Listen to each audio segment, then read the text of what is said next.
Hi, I am Sophia. Welcome to True Payback, where story hits different. Hit subscribe. Let's dive in. My brother Marcus always needed an audience for his cruelty. And his wedding reception with 300 guests in a ballroom overlooking downtown Seattle was the biggest stage he'd ever had. I should have seen it coming. The seating chart had me at table 17, tucked behind a decorative column, while distant cousins we'd met twice sat closer to the head table. Mom had called 2 weeks before the wedding with her gentle warning voice. Maybe just keep a low profile, sweetheart. You know how Marcus gets when he's stressed. I knew exactly how Marcus got. I'd known for 28 years. Our family ran on a simple hierarchy. Marcus was brilliant, destined for greatness, worthy of investment. I was the cautionary tale, the daughter who'd wasted her potential by not following the approved path. While Marcus got his MBA from Wharton fully funded by our parents, I'd worked 3 jobs to put myself through state school. While he launched his tech startup with dad's connections and mom's capital, I'd quietly built something they never bothered to ask about. The thing about being dismissed your entire life is that you learn to move in silence. You learn that explaining yourself to people who've already decided you're worthless is a waste of breath. You learn to let them believe whatever makes them feel superior. And you learn that documentation is power. Marcus started Davidson Tech Ventures 4 years ago with typical fanfare. Family dinner announcements. Local news coverage. Dad introducing him to every business contact in his network. The company developed AI-driven logistics software, and by all appearances, it was thriving. Series of funding at 18 months. Expanding office space. Trade publication features calling Marcus Seattle's next tech visionary. What those publications didn't know, what nobody in my family knew, was that I'd been involved since month 3. Marcus's original seed investors had pulled out after seeing his burn rate. He'd been hemorrhaging money on luxury office furniture, company cars, and executive salaries before having a viable product. His company was 6 weeks from bankruptcy when a new investor appeared. Anonymous. Silent. Terms were simple. $127 million in staged funding, 0 board seats required, total operational independence for management. The only conditions were quarterly financial reports and standard performance benchmarks. Marcus had signed without asking questions. Desperate men rarely do. That anonymous investor was a shell company called Cascade Holdings Group. The sole owner of Cascade Holdings Group was me. And I'd spent 4 years watching my brother build his empire on my money while he told everyone I didn't understand basic financial concepts. The wedding reception was stunning. Crystal chandeliers, imported roses, a 12-piece orchestra. The kind of excess that made sense when you thought you were a self-made tech genius. Marcus had spared no expense, which was ironic considering none of it was actually his money. I wore a simple navy dress, minimal jewelry, my hair pulled back. Invisible. Exactly how they preferred me. The trouble started during the toasts. Dad went first, delivering a proud speech about Marcus's business acumen and drive. My son saw an opportunity and seized it. He built something from nothing through pure determination and intelligence. That's the Davidson family legacy. I kept my face neutral. Let him have his story. Then Marcus took the microphone. He was already several champagnes deep, his face flushed with alcohol and attention. His new wife Emily stood beside him, radiant in her designer gown, her hand resting on his arm. I want to thank everyone who believed in me, Marcus began. Standard stuff. He thanked investors, carefully avoiding mentioning that his largest investor was anonymous. He thanked his team. He thanked our parents for their unwavering support. Then his eyes landed on me, half hidden behind that column. You know, not everyone in this family understands what it takes to build something real, he said, and I felt the shift in the room. People were turning, trying to figure out who he meant. Some people think success just happens. That you can skip the hard work, the risk, the sacrifice. He was looking directly at me now. My sister, for example. Claire sits over there probably thinking she could do what I do. But she doesn't understand basic business. Never has. She's a financial idiot who can't comprehend the complexity of what I've built. The groomsmen at his table laughed. Not uncomfortable social laughter, genuine amusement. Like this was an inside joke they'd all shared before. Mom looked down at her plate. Dad was smiling slightly, like Marcus was just being playfully honest. Emily looked uncomfortable but said nothing. 300 people were now looking at me.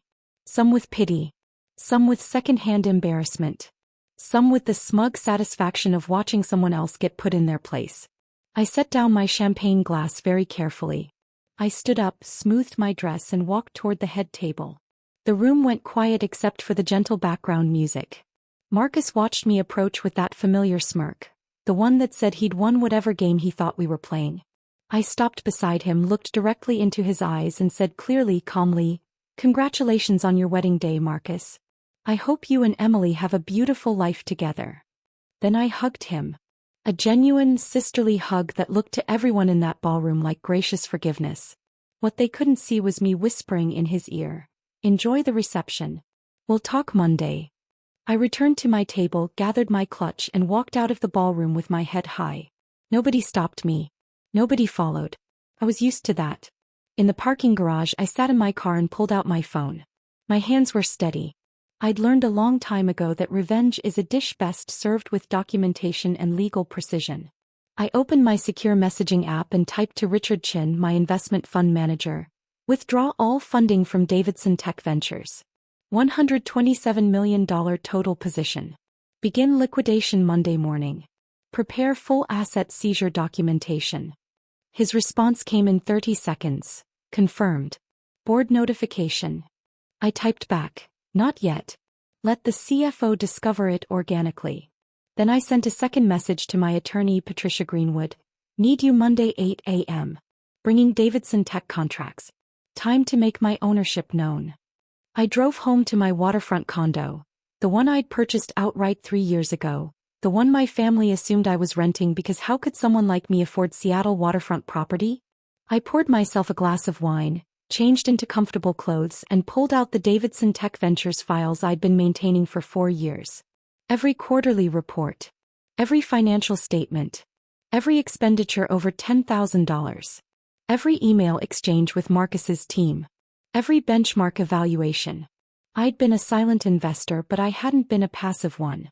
The documentation told a clear story. Davidson Tech Ventures had never turned a profit. Not once in 4 years. The company survived entirely on my continued funding.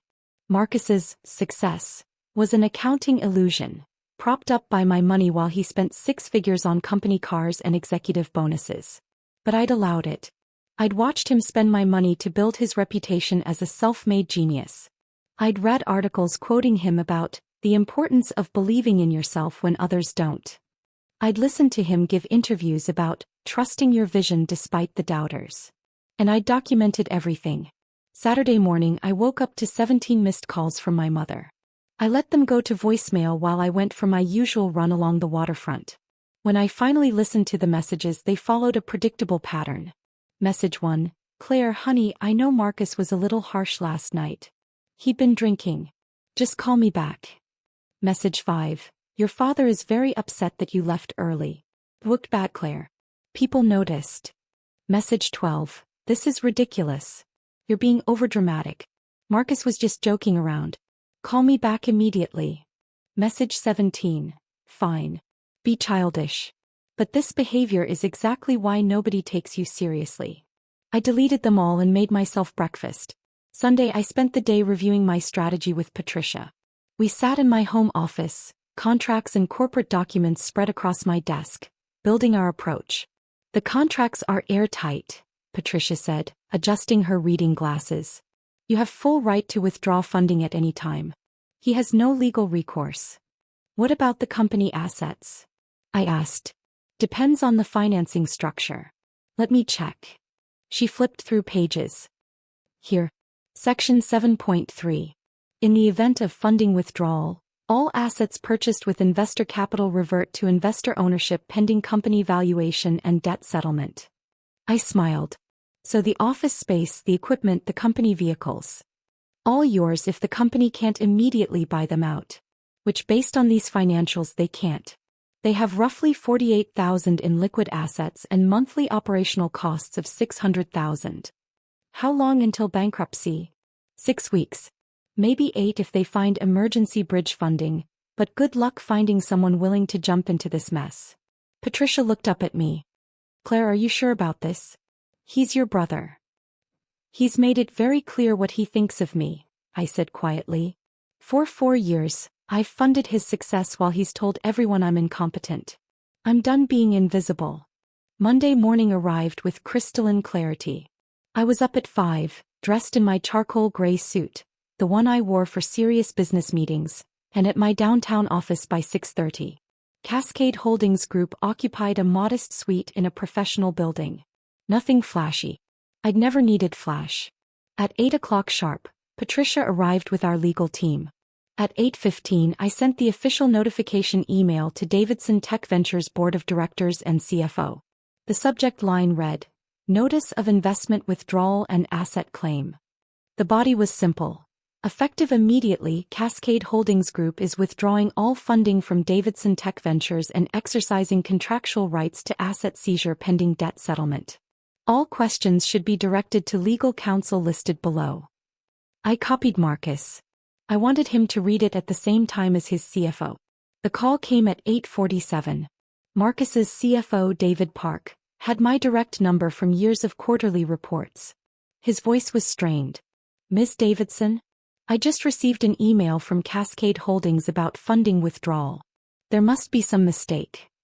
No mistake, David. Cascade Holdings is exercising its contractual rights. But, we're in the middle of scaling operations. We just hired 12 new engineers. We signed a lease on expanded office space. This will destroy the company. That's not my concern anymore. Can I ask why? Our performance metrics have been solid. We've hit every benchmark. The metrics you've hit were purchased with my money while generating zero actual revenue, I interrupted. This company has never been profitable, David. It's been a vanity project funded by someone Marcus didn't even respect enough to learn the name of. There was a long pause. What do you mean, someone Marcus didn't respect? Check the ownership documents for Cascade Holdings Group, David. Check them very carefully. I hung up. 15 minutes later my phone started ringing non-stop. I ignored all of it and sent one more message to my investment fund manager. Proceed with asset inventory. I want a full list of everything purchased with Cascade funding by end of business today. At 10:30 my assistant knocked on my office door. Ms. Davidson? There's a Marcus Davidson here. He's very agitated. He doesn't have an appointment. I checked my watch. Faster than I'd expected. Send him in. Marcus burst through the door like a tornado, his face red, still wearing his suit from what I assumed was a hastily cancelled honeymoon departure. What the hell do you think you're doing? I gestured to the chair across from my desk. Please sit down, Marcus. I'm not sitting down. You're destroying my company. Cascade Holdings is pulling all funding. Do you have any idea what that means? I have an exact idea what that means. Your company will be bankrupt within 6 weeks. This is insane. Why would they do this? I've met every performance metric, every benchmark. You've met metrics measuring your ability to spend money, not make it, I said calmly. Davidson Tech has never generated a profit. Not a single quarter. That's normal for tech startups in growth phase. Revenue comes later, everyone knows that. Everyone knows that, I agreed. But most investors expect some path to profitability. Some indication that the company will eventually sustain itself. Your business model has been, keep spending Claire's money forever. He stopped mid-rant. What? I pulled out a folder and slid it across the desk. Cascade Holdings Group. Sole ownership structure. Read it. He grabbed the document, his eyes scanning rapidly. I watched the exact moment he found my name. His face went from red to white. You can't. This is impossible. The incorporation documents are public record, Marcus. Have been for 4 years. You just never bothered to check who was actually funding your self-made empire. He looked up at me and for the first time in my life I saw my brother completely lost for words. He finally managed. $127 million? You don't have that kind of money. This is fraud. This is some kind of scam. I've had that kind of money since before you started your company, I said. I built a consulting firm that I sold to a Fortune 50 company for $340 million when I was 26. I've spent the last 6 years managing my investments very carefully, including investing in my brother's startup because despite everything I wanted you to succeed. No. Oh, this is insane. Mom and Dad would have known. They would have told me. I never told Mom and Dad. Why would I? So they could tell me I got lucky? So they could explain how it didn't really count? I learned a long time ago that my accomplishments don't fit the family narrative. Marcus was gripping the document so hard it was wrinkling. So what? This is revenge. I made some jokes at my wedding and you're destroying my company. You called me a financial idiot in front of 300 people, I said quietly. You've spent 4 years building a reputation as a visionary entrepreneur while spending my money and telling everyone I'm too stupid to understand business. That's not a joke, Marcus. That's cruelty. And I'm done funding it. You can't do this. Emily and I just got married. We're supposed to be on our honeymoon right now. You should be. But you came here instead, which tells me you understand exactly how serious this is. He slumped into the chair, his earlier bluster completely deflated. What do you want? Money? An apology? What? I don't want anything from you, Marcus. This isn't a negotiation. Then why? Why invest in the first place if you were just going to destroy it? I leaned back in my chair, choosing my words carefully. I invested because you're my brother. Because despite everything, I wanted to see you build something real. I stayed silent because I thought maybe, eventually, you'd figure it out. That you'd realize success requires more than spending other people's money. That you'd develop some humility, some basic human decency. But at your wedding, watching you humiliate me for entertainment while sitting on top of my money? That's when I realized you're never going to change. You're never going to see me as anything other than less than you. So why should I keep funding your delusion? Marcus's phone buzzed. He glanced at it and his face went even paler. The board is calling an emergency meeting. They are. David probably told them to check the Cascade Holdings ownership structure. They're about to learn their entire company is built on funding from the sister you publicly mocked. Claire, please. I'm sorry. I was drunk, I was showing off, I didn't mean. Yes, you did. You've meant it every time you've dismissed me, every time you've talked over me at family dinners, every time you've explained to people why I'm not as successful as you. The only difference is this time you had an audience. His phone buzzed again. And again. What can I do? There has to be something. There's nothing you can do. The contracts are clear. I'm withdrawing my investment and claiming assets purchased with my funding. Your company will declare bankruptcy, your reputation will be destroyed, and everyone will know that your self-made success was actually your sister's charity. You're really going to ruin me over this? I stood up and walked to the window looking out over downtown Seattle. I'm not ruining you, Marcus. I'm stopping the subsidy. What happens next is just the natural consequence of building a company with no actual business model. Please, he said, and his voice cracked. Don't do this. I'll apologize publicly. I'll tell everyone the truth. I'll do whatever you want. I turned to face him. I don't want your apologies, Marcus. They're worthless. You're only sorry because you got caught. If I hadn't been Cascade Holdings, you'd be on your honeymoon right now, laughing about the financial idiot sister you humiliated at your wedding. That's not fair. Fair. I laughed, sharp and bitter. You want to talk about fair? I funded your entire company, your entire reputation, your entire life for 4 years. I did it silently, asking nothing in return except basic human respect. And you couldn't even give me that. My phone buzzed. A message from Patricia. Asset inventory complete. Total claimable assets. $47.3 million in equipment, vehicles, office furniture and property improvements. Company has $48,000 liquid capital. Bankruptcy imminent. I showed Marcus the message. He read it and his hands started shaking. This will destroy me. The investors, the clients, the press. Everyone will know I failed. Everyone will know the truth, I corrected.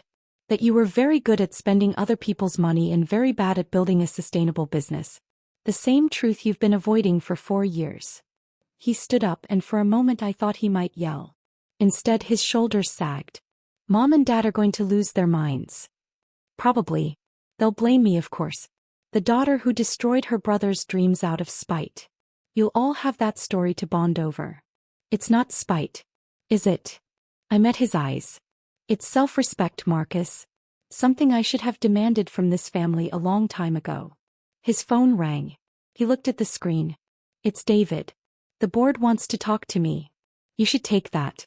You have a lot of explaining to do. He walked to the door then paused. For what it's worth, I really didn't know it was you. I would never have. I mean, if I'd known. If you'd known, you would have been nicer to my face and talked about me behind my back, I said. Save the apologies, Marcus. We both know what you really think of me. The only thing that's changed is now there are consequences. He left without another word. I stood in my office looking out at the city, feeling nothing like I'd expected. No triumph. No satisfaction. Just a deep, bone-tired exhaustion. My phone rang. I let it go to voicemail. It rang again. That. Voicemail. Marcus. Voicemail. I turned off my phone and asked my assistant to hold all calls. The news broke by Tuesday afternoon. TechCrunch ran the headline. Seattle startup Davidson Tech Ventures faces bankruptcy after mystery investor withdraws $127 million. By Wednesday, they'd figured out the mystery investor. Davidson Tech Ventures' secret backer. CEO's sister claims assets after public humiliation. The story went viral. Social media had opinions. Lots of opinions. Some people called me petty. Some called me a hero. Some debated whether family business should ever mix with personal vendettas. I didn't read most of it. Thursday morning, I received a certified letter from Marcus's attorney. A request for negotiation, offering public apology and partial repayment in exchange for restored funding. I had Patricia send a response declining negotiations. Friday, I arrived at my parents' house for what I knew would be our final family dinner for a long time. They were waiting in the living room. Mom's eyes were red from crying. Dad looked like he'd aged 5 years in 1 week. Marcus sat on the couch, staring at his hands. How could you do this? Mom started immediately. To your own brother. On his wedding week. I withdrew an investment from a failing company, I said calmly. That's business, Mom. I thought you all respected business. You destroyed his reputation. Dad stood up, his face red. He'll never work in this industry again. Investors are pulling out of everything he touches. You've ruined his career. His career was built on my money and my silence. I simply stopped providing both. Over a joke. Mom was crying openly now. He made one joke and you destroyed everything. It wasn't one joke. It was 28 years of being told I'm not enough. Not smart enough, not driven enough, not worthy enough.